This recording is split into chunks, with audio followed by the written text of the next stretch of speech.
savior from a company called Apex Capital. They have no idea their savior is the disappointment they created, and the price of salvation will be steep. My name is Victoria, and at 45, I had meticulously built a life that had no room for them. A life that began the day they cast me out. From my office on the 50th floor, Manhattan spread out below me, a glittering map of concrete and ambition. This was my sanctuary, the heart of the empire I had built with my own two hands, Apex Capital. At 45, I was Victoria, the CEO, a title that felt as natural and hard-earned as the lines around my eyes. The office was a testament to that journey. Floor-to-ceiling windows, a minimalist desk of polished steel and reclaimed wood, a single, powerful abstract painting on the wall. It was a space that spoke of clarity, of control, of a net worth reportedly topping $2.3 billion. Every dollar was a silent monument to my independence, a defiant answer to a lifetime of whispers. I had done this alone. Just last week, a financial magazine had splashed my face across its cover. The headline read, "Victoria Stone, Bold and Brilliant." It was a validation that hummed with satisfaction, a recognition from a world that judged by results, not by birthright. But there was another title I carried, one that clung to me like a shadow, whispered in the hallowed halls of my childhood home in Connecticut. In that world, I wasn't bold and brilliant. I was, and had always been, the disappointment. It was a jarring dissonance, two completely opposing definitions of my existence. And as if on cue, just as I allowed myself a fleeting moment of peace, the world decided to remind me which title truly mattered to them. The shock didn't come with a dramatic, ringing phone. It arrived quietly, insidiously, in the form of a sterile email flagged as urgent by Eleanor, my ever-efficient executive assistant. The subject line simply read, "Family Matter." My stomach, which had been perfectly calm moments before, clenched into a tight, familiar knot. My hand, which had just signed off on a 9-figure acquisition with unwavering steadiness, trembled almost imperceptibly as I clicked the email open. The words blurred for a second. Father, heart attack, critical. Then another name jumped out, Dynasty Enterprises, the family business. The gilded cage I had escaped, or rather been pushed from, over a decade ago. It was in crisis. I drew a sharp, shaky breath, forcing myself to reread the lines, to absorb the cold, hard facts. Eleanor, in her quiet, thorough way, had already attached a preliminary brief. Dynasty, the company my father had built into a regional powerhouse, was on the brink of complete collapse. Mismanagement, outdated practices, mountains of debt. They needed an immediate, massive capital infusion to avoid bankruptcy. The words were a hammer blow, but the final sentence was the one that made the air leave my lungs. Apex Capital was on a short list of potential investment firms. They were desperately trying to contact for a bailout. My firm. The irony was so thick I could taste it, bitter and metallic. The family who had written me off, who had dismissed my ambition and ignored my talent, was now, unknowingly, looking to me for their salvation. They had no idea Victoria, the disappointment, was the V-stone at the helm of Apex Capital. They were reaching out for a lifeline, completely unaware that the hand holding it was the very one they had refused to take for so many years. Another email pinged. This one was direct, from my brother's assistant. A formal invitation. No, a summons. An emergency family meeting at the house in Connecticut. Tomorrow morning. Every instinct I had honed over the years, the ruthless efficiency that had built my fortune, screamed at me to hit delete. to let them sink in the mess they had created. Let the architects of my pain face the consequences of their own short-sightedness. But beneath the layers of steel-plated armor, something flickered. The memory of my mother, her quiet strength, her silent encouragement. The simple gold ring she'd given me, which I now wore every day. Was this about saving them? No. It was about facing them. It was about confronting the ghosts of my past, not as the child they remembered, but as the woman I had become. I typed a brief reply to Eleanor. Clear my schedule, I'm going. Not as Victoria Stone, CEO of Apex, just as Victoria, the forgotten daughter. The preparation was a ritual of quiet determination. I bypassed the power suits I wore for board meetings in favor of something more subdued. A simple, exquisitely tailored pantsuit in a deep charcoal gray. It spoke of success, but didn't scream it. It was armor, but a different kind. As a final touch, I twisted the small sapphire ring on my finger. My mother's ring. A reminder of the only person in that family who had ever truly seen me. The drive north from my apartment in the city, heading towards the familiar green landscapes of Connecticut, felt like a journey into the past. Every highway exit, every town sign, Stamford, Greenwich, was a step back in time. The city lights of my new life receded in the rearview mirror, replaced by the encroaching shadows of the old one. The calm control I cultivated every day began to fray at the edges, replaced by a thrum of nervous energy, a mix of anxiety and a strange cold resolve. I was going back to the place where my story began, back to the source of the wound. And this time I wasn't running away. I was running toward the fight. As I drove, the familiar green canopy of the Merritt Parkway arching overhead, the polished control of my Manhattan life seemed to peel away with every mile. The news from Chapter 1, my father's heart attack, Dynasty's collapse, was a present-day crisis, but its roots ran deep into the rocky soil of my past. Why did their disaster feel so personal, so pointed? Because it was the culmination of a lifetime of quiet dismissals, of being told in 1,000 different ways that I was not enough. The memories, unbidden, began to rise like ghosts from the roadside mist. I was 8 years old. While my brothers, Patrick and Spencer, were glued to Saturday morning cartoons, I was fascinated by the cryptic language of my father's world. I'd sneak into his mahogany-paneled study and pore over annual reports and issues of the Wall Street Journal, captivated by the way columns of numbers could tell a story of success or failure. One afternoon, he found me at his massive desk, a thick financial statement spread open, my small finger tracing a line of revenue. He chuckled, a dry, patronizing sound. "What's this, my little princess, trying to run the company?" I tried to explain my genuine curiosity, the thrill of understanding. He just patted my head. "This is no place for little girls, Victoria. Why don't you go play with your dolls?" He didn't mean it to be cruel. To him, it was just the natural order of things. But his words were the first bricks in a wall that would grow taller with each passing year. At 12, my interest had sharpened into insight. I saw a clear inefficiency in Dynasty's supply chain, a logistical flaw costing them time and money.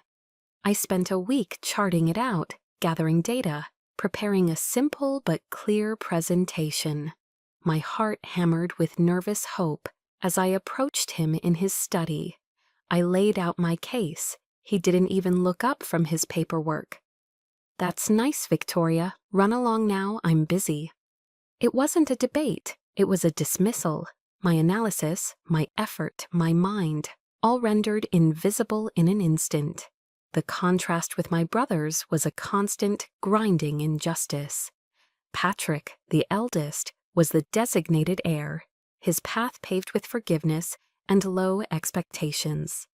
I vividly remember him at 20 championing a disastrous new venture that cost the company a reported $2 million. My father's response? A sigh and a public declaration that it was a valuable learning experience. That same month, I had poured weeks into a detailed analysis of the emerging healthcare logistics sector, a massive, untapped market with huge potential for dynasty. I presented the thick binder to my father. He glanced at the cover, snorted, and without reading a single page, tossed it into the wastebasket beside his desk. Patrick's multi-million-dollar mistake was an investment in his education. My meticulously researched opportunity was trash. Spencer, the charming middle child, floated above it all, effortlessly winning the social approval that I worked so desperately for and never received. Despite it all, I stayed. I worked at Dynasty through my early 20s, not out of loyalty, but out of a stubborn, desperate need to prove them wrong. I took the grunt work, the jobs no one else wanted. I clocked 80-hour weeks, buried in spreadsheets and operational details. I converted their ancient accounting system to a modern digital platform, saving thousands in labor costs. I personally landed 3 major international clients, expanding their reach beyond New England. My initiatives directly led to a 43% profit increase in my division. My reward for all this? Silence.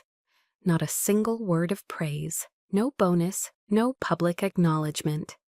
Just the gnawing, soul-crushing feeling that no matter how hard I worked, how much I achieved, it would never be enough to change their perception of me. I was still just the disappointment, a girl playing in a man's world. That's the part that truly hollowed me out. It wasn't just the lack of recognition, it was the profound loneliness of being fundamentally unseen by the very people who were supposed to know and love you best. They were my family, yet they had no idea who I was. They saw a daughter, a sister, someone to be managed and kept in her place. They refused to see the strategist, the analyst, the leader who was working herself to the bone in their own building. The deep-seated resentment, the feeling of being an outsider in my own home, became a constant companion. How could they be so blind? How could they look at my tangible results and see nothing, yet look at Patrick's failures and see a bright future? The weight of it all became unbearable. I was sacrificing my youth, my energy, my very sense of self for a family that would never value my contribution. I looked in the mirror one morning, exhausted and emotionally drained, and asked the question that would change my life. If I could never be enough for them, could I be enough for myself? What would happen if I stopped seeking their approval and started building my own? If they wouldn't give me a seat at the table, what if I just built my own damn table? The thought was terrifying and leap into a void, but for the first time in a long time, beneath the fear and the exhaustion, I felt a flicker of something else, a dangerous, exhilarating spark of hope. The question that had taken root in my soul, what if I built my own table, was no longer a hypothetical. It became a necessity. The final crushing blow came not with a shout, but with a quiet, devastating pronouncement in the Dynasty Enterprises boardroom. I was in my late 20s then, still foolishly believing that my tireless work and proven results would eventually crack the wall of their prejudice. My father, standing at the head of the long mahogany table, announced the company's succession plan. He spoke of the future, of leadership, of legacy. Then he looked at everyone but me. "It is tradition," he stated, his voice unwavering, "that Dynasty has always been led by a man, and that tradition will continue." He named Patrick as his successor. Patrick, my brother, whose learning experiences had cost the company millions. The room was silent. In that moment, the ceiling of my ambition didn't just crack, it shattered. The humiliations that followed were swift and brutal. My new role was to report directly to Patrick. His first act as my new boss was to reassign my largest, most profitable clients, the ones I had personally landed and nurtured, to his own team. The final petty cruelty was the relocation of my office. My small but functional space was needed for one of his old college buddies. My new office, a converted storage closet on a lower floor. It was a cramped, windowless box that smelled faintly of dust and old paper files. Sitting there, under the flickering fluorescent light, I felt the last of my resolve crumble. This wasn't just a demotion, it was a deliberate, calculated act of erasure. But in that dark, airless room, something unexpected happened. The years of deep-seated resentment, the pain of being constantly overlooked, didn't crush me, it hardened me. The tears I thought would come never did. Instead, a cold, clear certainty settled in my gut. I was done. I stood up, walked out of that closet, and went directly to my father's office. I didn't say a word. I simply placed my letter of resignation on the polished surface of his desk. He looked up, his face a mixture of shock and confusion. For the first time, maybe ever, he had no script for this. I didn't wait for a response. I turned and walked out of that building for the last time, feeling not sadness, but a vast, terrifying, and exhilarating sense of emptiness. As I walked towards the elevators, a young analyst named Chloe, one of the few who had seen my work and recognized the injustice, hurried to catch up. She spoke in a hushed, fierce whisper. "They don't deserve you, Victoria. They're going to regret this." Her words, a small act of rebellion in that toxic environment, were like a flicker of light in the darkness. It was the only validation I received that day, and it was the only one I needed. My new life began with the few $1,000s I had in savings and the small inheritance my mother had left me. That money felt sacred, the only unconditional gift I had ever received from that family. My first act was to legally change my name. I shed the family name that had been both a privilege and a cage. I chose the name Stone. It felt right, solid, a foundation, something I could build on that was entirely my own, something no one could ever attribute to nepotism or family fortune. Apex Capital was born in a tiny rented office above a New York deli. The team consisted of me and two bright, hungry college students who were willing to work for pizza and the promise of experience. The 80-hour weeks I had once given to Dynasty, I now gave to myself. The work was grueling, the pressure immense. There were days I lived on coffee and sheer willpower, moments I was so terrified of failure that I could barely breathe. But every small victory was electric.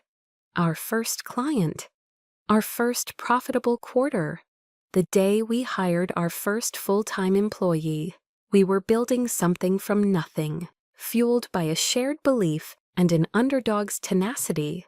The growth was slow at first, then explosive. We moved from that tiny office to a bigger one. We hit $500 million in assets under management, a number that seemed impossibly distant just a few years earlier, then $1 billion. And finally the move to our current headquarters in Manhattan, the glass tower that now represented my life's work. Throughout it all, I kept my success a fiercely guarded secret from my family. It wasn't out of shame, it was a strategic decision. I needed to build something so undeniable, so completely my own, that when they finally saw it, they couldn't dismiss it. They couldn't call it luck. they couldn't attribute it to my father's name or connections. I was building an empire on a foundation of their rejection, a fortress of success they couldn't touch, couldn't tarnish, and couldn't claim.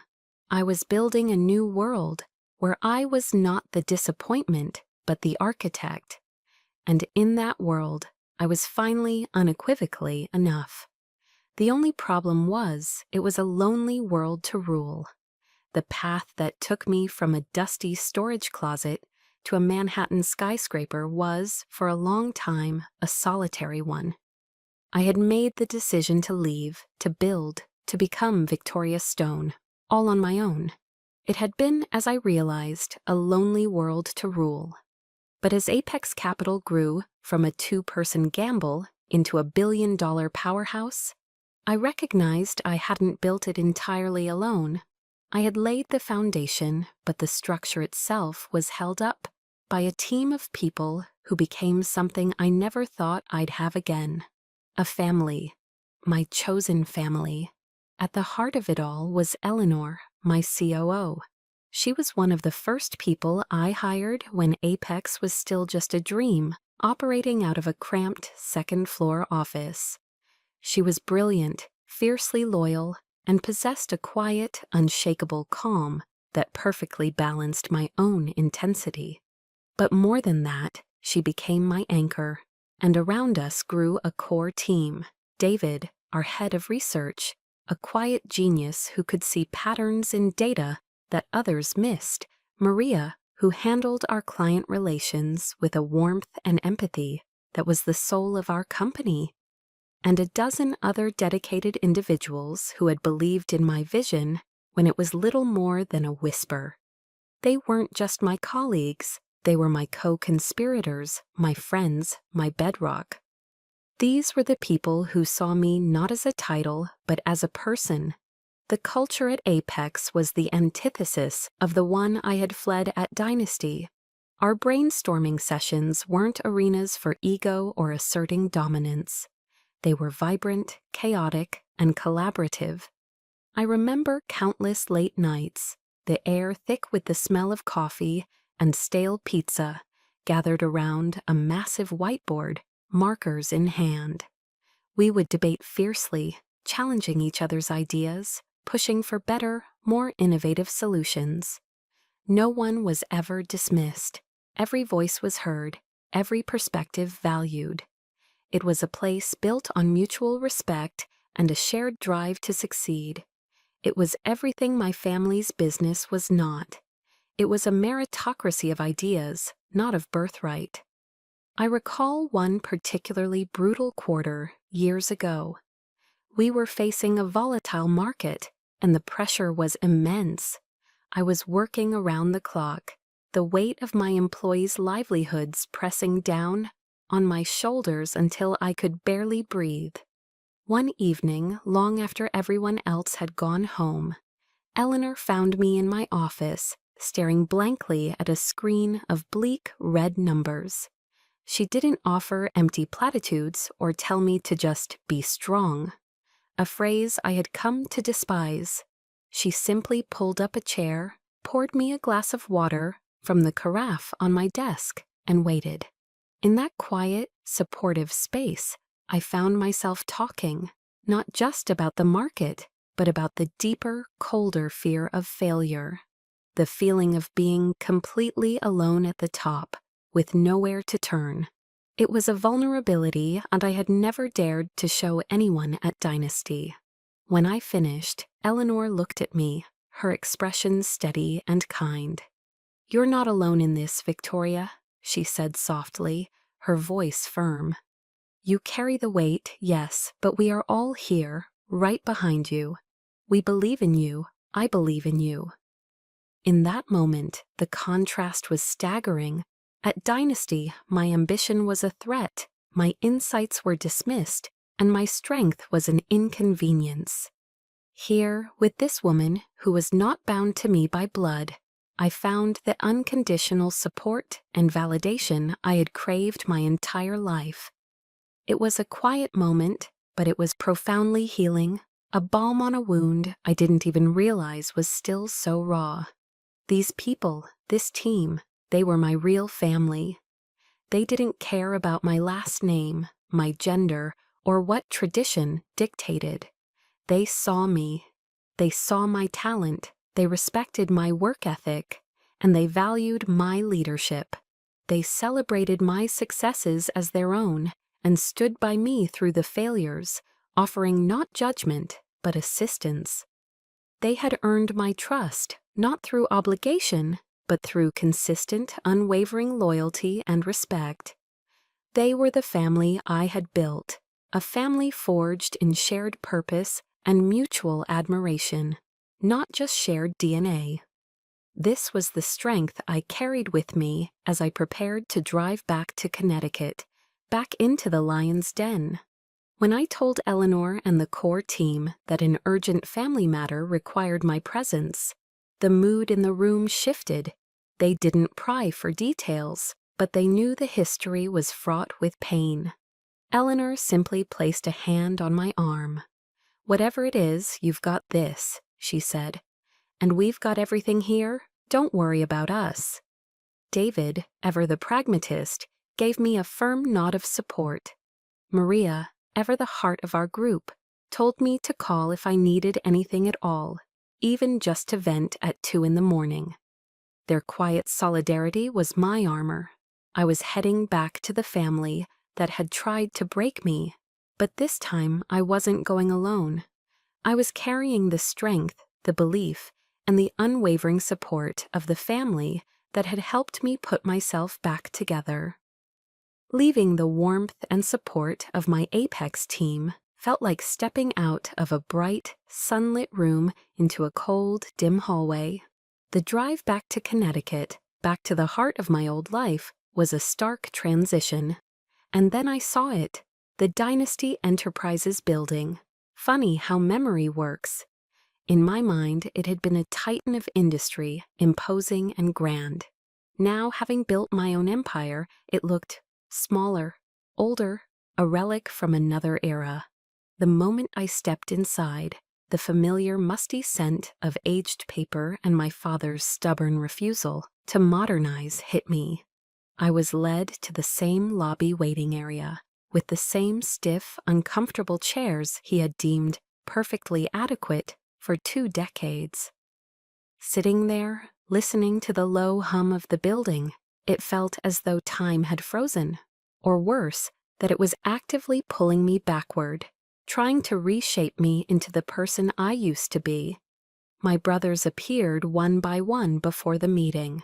First, Spencer, the smooth, polished one. He gave me an awkward, fleeting smile. "Victoria, wow, look at you, been a while?" His attention was already back on his phone before I could even reply. Superficial, unchanged. Then came Cameron, the youngest, the quiet observer. His face lit up with genuine surprise. "Victoria, you actually came." He asked how I was, where I was living. Real questions that hung in the air like a foreign language in this place. It was a brief, welcome flicker of warmth. And then Patrick strode in, radiating a false confidence that set my teeth on edge. He offered a condescending nod in my direction. "Victoria, good of you to tear yourself away from whatever it is you do these days." The dismissal was instantaneous, a casual flick of the wrist that invalidated a decade of my life. He immediately launched into a monologue about the company's temporary challenges, brushing off any concerns with a wave of his hand. It was the same arrogant bluster that had cost Dynasty millions, the same unearned self-assurance that had driven me away. The old resentment, a familiar burn, started to smolder in my chest. That evening, we gathered for dinner at my father's house. He looked frail, diminished by his illness, but the stubborn pride in his eyes was still there. The air in the formal dining room was thick with unspoken tensions. A beautiful roast beef sat on the table, surrounded by mashed potatoes and green bean casserole. but the food was tasteless in my mouth. Patrick, of course, held court. He pontificated about his brilliant plans to save the company, rattling off strategies and potential investors. He spoke as if he were a general commanding a difficult but winnable war. No one asked me a single question about my life.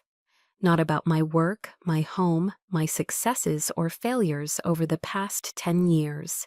In their eyes, I was not Victoria Stone, CEO. I was just Victoria, the prodigal daughter who had reappeared, a ghost at their banquet of denial. To them, I was invisible. Feeling the walls of their indifference closing in, I excused myself early, claiming fatigue from the drive. As I walked down the quiet, carpeted hallway toward the guest room, I heard voices from my father's study. The door was ajar. It was Patrick and my father, their voices stripped of the evening's bravado. "It's worse than I let on, Dad," Patrick said, his voice tight with panic. "The numbers, they're catastrophic. We're days, maybe hours, away from defaulting on the loans." My father's reply was a weak, tired sigh. "The investors? Anyone bite?" "Nothing solid," Patrick admitted, his voice cracking. "Except there's this one firm, an aggressive fund out of New York. Apex Capital. They're looking at our financials. It's a long shot, Dad, but they might be our only hope." Apex Capital. My company. The name, spoken in this house of my past, hung in the air like a judgment. My blood ran cold, then hot. They were pinning their last, desperate hope on the very person they had systematically broken and cast aside. The irony was a physical blow. The simmering resentment I'd felt all day, the exhaustion from their casual cruelty, erupted into a silent, white-hot rage. They were incompetent, they were arrogant, and their own biases, their blind faith in Patrick over me, had led them to this cliff edge. Yet even now, facing ruin, they couldn't see the truth. They still saw me as the disappointment, while unknowingly begging for the help of the empire I had built on the ashes of that very disappointment. Being back in this house, breathing this toxic air, was draining me, pulling me back into the small, defeated person I had fought so hard to escape. But hearing that conversation, that desperate, pathetic confession, changed everything. The anger burned away the fatigue, forging my exhaustion into a cold, hard, and decisive purpose.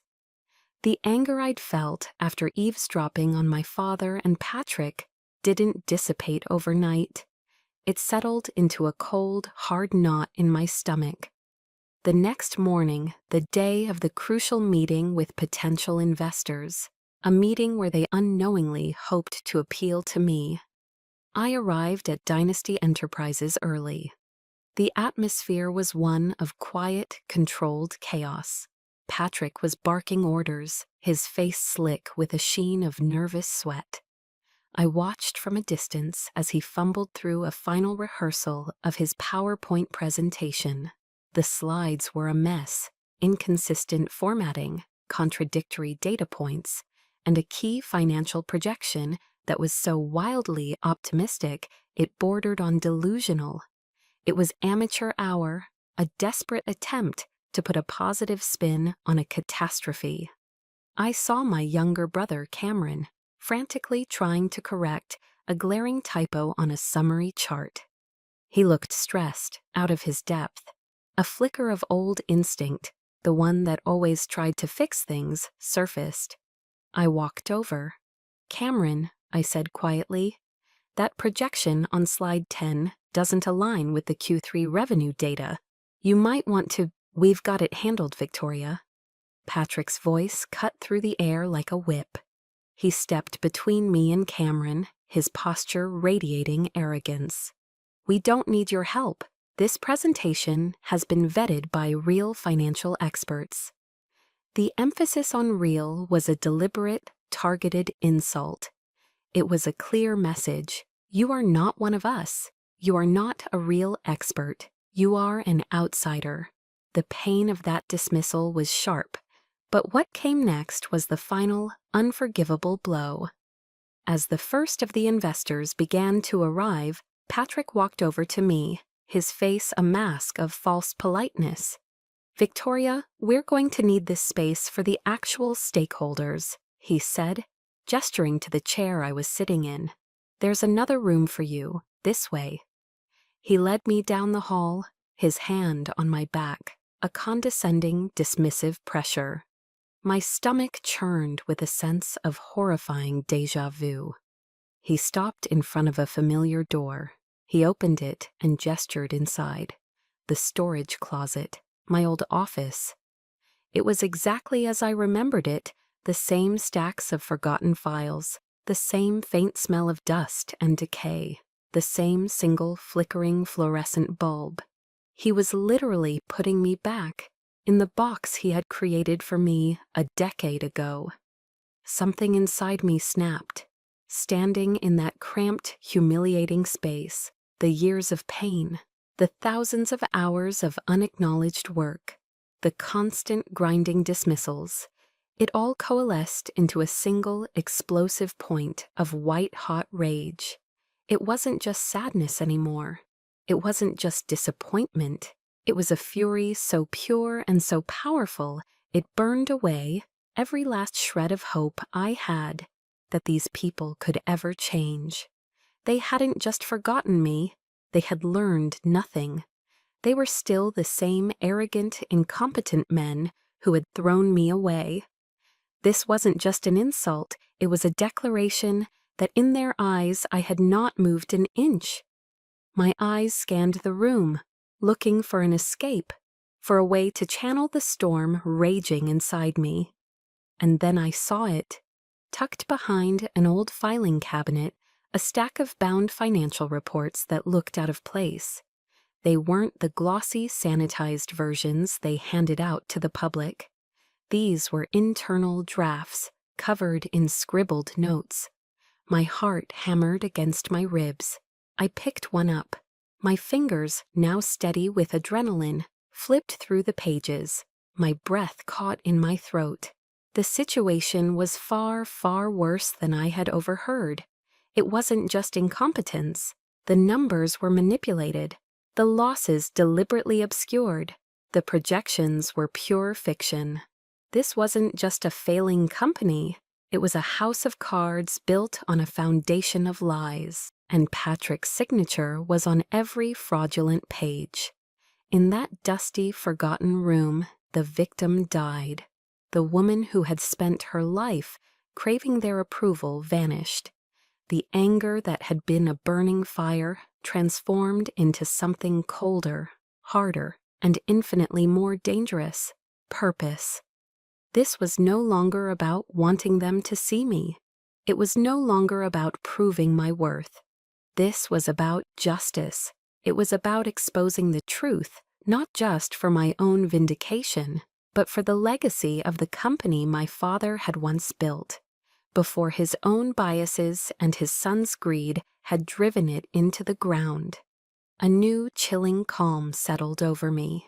They thought this little room was my prison.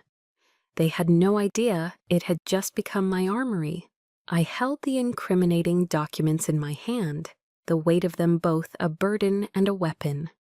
My internal monologue was no longer a question, but a statement, a vow. This time, I'm not walking away in silence. This time, I'm not the one who will be erased. They want to meet with the head of Apex Capital? Fine. I'll give them a meeting they will never forget. I'm going to show them and the entire world exactly who the disappointment really is. The rage that had erupted inside me in that dusty storage closet didn't consume me. It clarified me. The victim who had been shoved into this room was gone. In her place stood a CEO, a strategist, a woman holding a stack of evidence that felt as heavy and as powerful as a weapon. The vow I made in the previous chapter wasn't an emotional outburst, It was the beginning of a cold, calculated strategy. And the first step was to understand the battlefield. I leaned against a rickety filing cabinet, the smell of old paper a strange counterpoint to the high-stakes game unfolding. My mind, trained by years of ruthless analysis at Apex, went to work. I wasn't the hurt daughter anymore. I was the head of a multi-billion-dollar firm assessing a potential asset, or in this case, a potential fraud. My eyes scanned the documents my brother had so carelessly hidden. I saw it all with chilling clarity. Inflated assets, hidden liabilities, revenue projections that were pure fantasy. This wasn't just mismanagement. This was a deliberate, systematic deception. It was fraud. The knot in my stomach wasn't from pain anymore. It was the icy tension of a predator sizing up its prey. They hadn't just insulted me, they had handed me the keys to their destruction. My hands, once trembling, were now perfectly steady. I carefully selected the most damning pages, the ones with Patrick's desperate, arrogant signature at the bottom, and folded them into my inside jacket pocket. The rest I left exactly as I had found them. Let them think their secrets were still safe. Then a slow, deliberate action. I took off the simple, charcoal gray jacket I had worn as a shield, the one meant to make me blend in, to appear non-threatening. I folded it neatly and placed it on a dusty stack of old binders. Beneath it, I was wearing the true armor of Victoria Stone, an impeccably tailored, razor-sharp vest and a crisp, white silk blouse. It was the uniform of my real life, the life I had built. Shedding that outer layer felt symbolic. I was done hiding. I was done playing the part of the forgotten daughter they wanted me to be. The woman who had walked into this room was gone. The CEO of Apex Capital was now present. I pulled out my phone. My fingers moved quickly, decisively across the screen. The message was to Eleanor, my COO, my trusted second-in-command. I knew she and a small, elite team from Apex were already in the area, a contingency plan we had put in place before I ever stepped foot back in this building. They were my true army, waiting in the wings. My message was short, precise, and held the weight of an executive order. Eleanor, situation has changed. Bring the team, conference room B. You have 5 minutes. I hit send. There was no hesitation, no second guessing. The message was delivered. The clock was ticking. The pieces were now in motion, my pieces, moving on a board they didn't even know we were playing on. I took one last look around that cramped, humiliating room. This space, which for 10 years had existed in my mind as a symbol of my deepest shame, the place where I was deemed worthless, now felt different. It was no longer a prison. It was the place my enemy had made their fatal mistake. It was the place where they had inadvertently armed me. A cold, hard smile touched my lips for the first time that day. I was not a victim here. I was a strategist who had just been handed an unexpected advantage. This room didn't define me anymore. I was about to define it. With the incriminating documents secured in my pocket and the quiet confidence of a queen moving her most powerful piece into play, I turned to the door. I placed my hand on the cool brass knob. The woman who had been ushered into this room minutes ago was hesitant, hurt, and fighting to keep her composure. The woman who was about to walk out was entirely different. She was focused. She was in control, and she was on the attack. I pulled the door open and stepped out into the hallway. My posture was straight, my shoulders back. My steps were no longer the quiet, uncertain tread of an outsider. They were the firm, measured, and confident steps of a CEO walking toward a boardroom to close the most important deal of her life. The hallway leading to the Dynasty Enterprises boardroom felt like the longest I had ever walked. Each confident, measured step carried me forward, a drumbeat of impending confrontation. I paused just outside the heavy oak doors, taking a final steadying breath. Inside, my family was waiting for a savior. They had no idea they were about to face a judge. Just as my hand reached for the handle, the door swung open from the inside. It was Chloe, the young analyst from my past, now a junior executive assistant. Her eyes widened in recognition and a flicker of understanding. She turned back to the room. "Mr. Hayes is unavailable," she announced, her voice trembling slightly. "But the representative from Apex Capital is here." A hush fell over the room. I stepped through the doorway. 20 pairs of eyes, board members, creditors, my brothers, all turned towards me. The air crackled with a mixture of confusion and anticlimax. Then recognition dawned. I watched a wave of shock ripple across their faces, a satisfyingly chaotic symphony of disbelief. Spencer's jaw literally dropped. Cameron stared, his expression a mixture of shock and something that looked surprisingly like awe. And Patrick just stood there, frozen, his face draining of all its arrogant color. I walked calmly to the head of the table, the seat my father always occupied, which now sat empty. I placed my briefcase on its polished surface. The silence was absolute. "My apologies for the delay," I began, my voice cool and even, carrying easily across the room. "I was just reviewing some interesting financial documents in the storage closet I was asked to wait in." The mention of the storage closet landed like a stone in a silent pond. Patrick finally found his voice, sputtering. "Victoria, what? What are you doing in here? This is a private, critical meeting. We're waiting for the head of Apex Capital." I allowed a small, cold smile to touch my lips. I reached into my jacket, pulled out a simple, elegant business card, and slid it across the table toward him. It spun to a stop right in front of him. "That would be me," I said, my voice cutting through his confusion. "Victoria Stone. I took back my mother's maiden name when I founded the company." The room erupted, not in shouts, but in a collective gasp, a storm of whispered questions and frantic glances. "This is a joke," Patrick finally roared, his face a mask of panicked fury. "This has to be some kind of sick joke." "I assure you, Patrick," I said, my voice dropping to a calm, authoritative tone that silenced the room once more. "This is no joke. Apex Capital manages over $3.2 billion in assets. Our specialty is restructuring manufacturing firms, particularly family-owned businesses facing succession challenges. Sound familiar?" Before he could respond, I began. I didn't raise my voice. I didn't need to. I systematically, clinically laid out the dire state of Dynasty Enterprises, not with his fictionalized PowerPoint, but with cold, hard facts.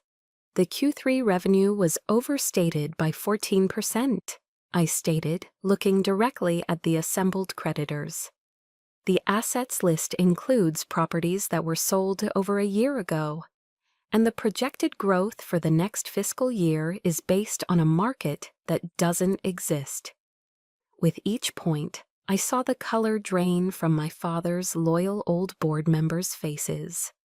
I was using the information from the documents I'd found, the very secrets they thought were hidden. "You're lying," Patrick screamed, his composure completely gone. "You're just trying to humiliate me." "Am I?" I reached into my pocket and pulled out one of the folded documents. "Then perhaps you can explain your signature on this internal report, authorizing the deferment of liabilities into a shell corporation. Is that also part of your brilliant turnaround strategy?" As Patrick stood speechless, a new voice cut in. "Patrick, sit down." It was Cameron. He looked pale, but his voice was steady. "Let her speak." Then another voice, weaker but carrying an undeniable weight of authority, came from the doorway. "He's right, Patrick. Be silent." My father. He stood there, leaning on a cane, looking older and more frail than I had ever seen him. But his eyes were sharp, and they were fixed on me. He walked slowly to the table. He didn't look at Patrick. He didn't look at the board. He looked at me. "For 10 years, he said, his voice raspy. "I told myself you were too emotional, too impulsive for this business. I was wrong. You have a vision, a discipline. I see that now. You have earned the right to be heard." The words, the validation I had once craved, felt strange and distant, an echo from a life I no longer lived. They didn't heal the old wounds, but they cleared the air for what came next. I turned back to the room, my voice once again all business. "Apex Capital has a proposal," I announced. "We will inject the necessary capital to save this company from bankruptcy. In return, Apex will take a controlling 65% stake. We will oversee a complete restructuring of the board and executive leadership." I let my eyes drift to Patrick and Spencer. "And we will refocus the company's core product line based on market realities, not sentiment." I paused, letting the weight of my terms settle. This is not a hostile takeover, this is a rescue. And a rescue requires drastic change. A heavy silence descended. The fate of Dynasty Enterprises hung in the balance, resting on the decision of the man who had created it, the man who had broken me. My father looked at Patrick's furious, defeated face. He looked at my calm, unyielding expression. After a long, agonizing moment, he gave a slow, deliberate nod. "We accept your terms." The moment my father uttered the words, "We accept your terms," a strange silence fell over the boardroom. The battle was over. I had won. As I gathered my things, the reactions of my brothers painted a vivid picture of the new reality. Patrick was catatonic, his face a mask of stunned, impotent rage. He stared at me with pure hatred, the look of a dethroned king. Spencer, ever the opportunist, rushed to my side as I walked towards the door, his voice a low, conciliatory murmur. "Victoria, we should talk. I always knew you had it in you. We can be allies in this." I didn't even break my stride. I looked at him with the same cold indifference he had shown me my entire life. "All communication will go through my team," I said, and walked on. As I passed Cameron, he didn't speak. He just caught my eye and gave a small, almost imperceptible thumbs up. A silent acknowledgement, a quiet congratulations. It was the most honest communication I'd had with a family member all day. Returning to the presidential suite at the hotel, which my team had converted into our temporary command center, felt like surfacing for air after being underwater for too long. The adrenaline from the confrontation began to fade, leaving a strange cocktail of emotions in its wake.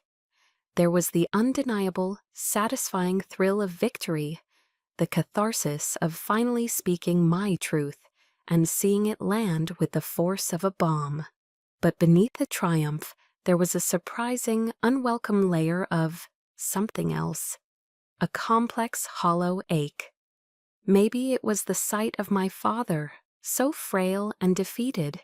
Maybe it was the sheer scale of the mess I was now inheriting. The win felt less like a celebration and more like the end of a long, exhausting war. Eleanor and the Apex team were waiting. They had watched the entire meeting via a discreet video link. When I walked in, they didn't cheer. They understood this was more than just a business deal.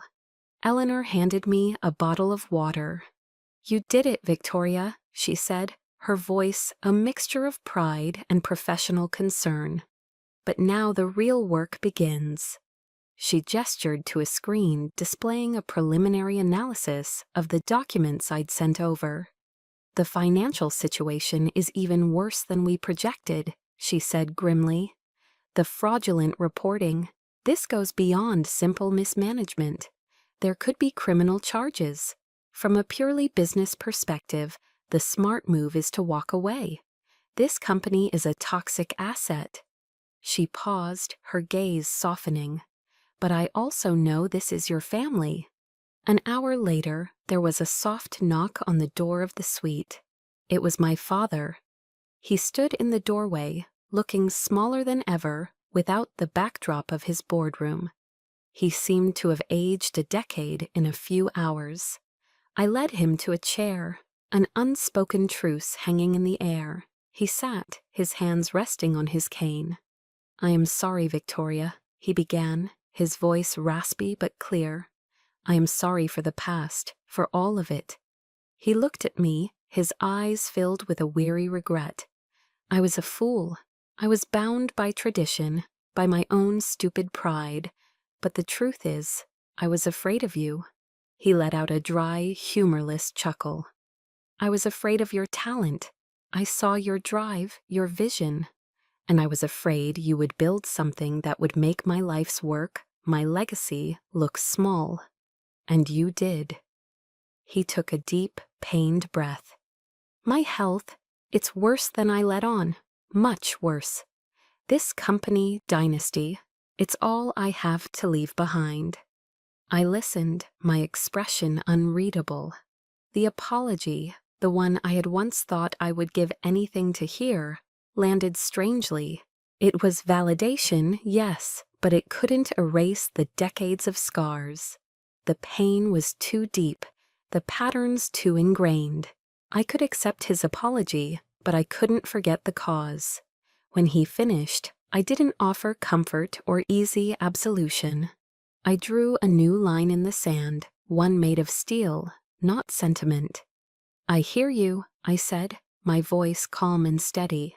"And I appreciate your honesty.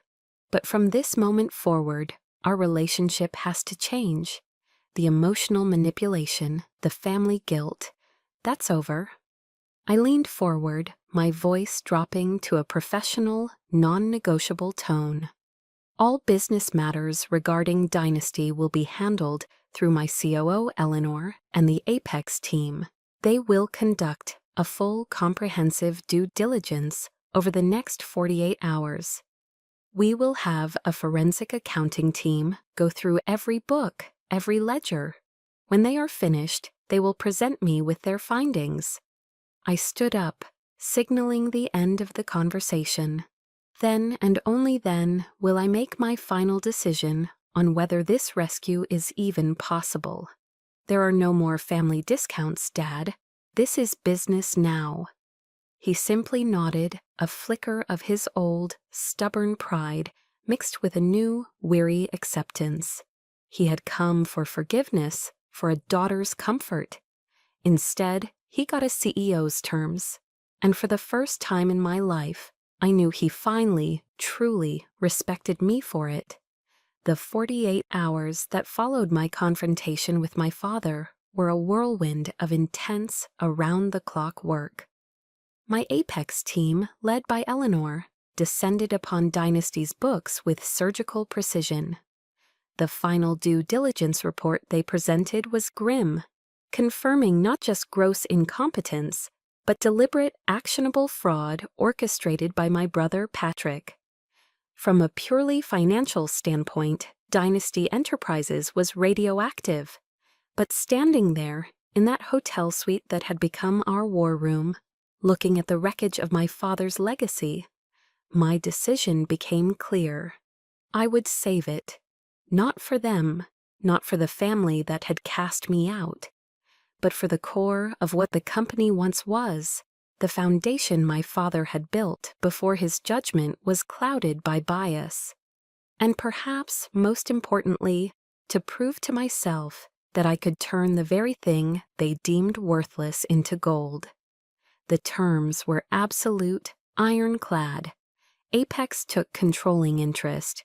Patrick and Spencer were removed from all executive positions, and the board, their shares diluted to near insignificance.